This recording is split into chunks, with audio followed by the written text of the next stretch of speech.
important thing? What do you think is the most important thing that most people are overlooking when it comes to building a relationship? You want to ask me that? Yeah. God. Why you feel that way? What you mean why I feel that way?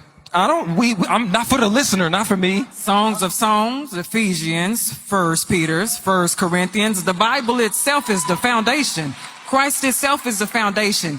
You need to know how to steward that relationship, and the Bible is your manual to be able to do so. So you bring God in first. When God is the center of anyone's marriage, that's where the success is going to be, because that's where your self-control is going to be. That's where your discipline is going to be. That's where your stewardship is going to be. That's where your grace is going to be. That's where your compassion is going to be. That's where your partnership is going to be. That's where your companionship is going to be. That's where your oneness is going to be. That's where the unity is going to be. That's where your covenant is going to be. You have to understand what covenantal love is to begin with. And if you want to understand it, you need to know how Christ loved the church to begin with.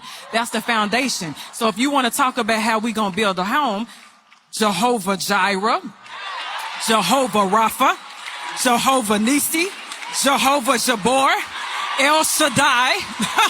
Shall we keep on going? Yeshua, Jesus Christ. Shall we keep on going about how you can do this? Because I can take y'all to church, but I'm not going to take y'all to church today. I promise you I won't. Because when you need healing in your marriage, you got to call on Jehovah Rapha. When you don't know how to heal your marriage, when you go through sicknesses, or when the head of your marriage comes under attack from temptation and things like that, you're going to know who to call on. When you're in battle and you need a victor to come through, when you need a conqueror to come through, when you need a mighty strong hand to come through, you're going to call on Jehovah Jabor. You're going to call on Jehovah Nisi. So that is how you build the foundation. So that way, you know, if you're a wife, you know not how to be quarrelsome, not how to have strife. You know how to bring balance.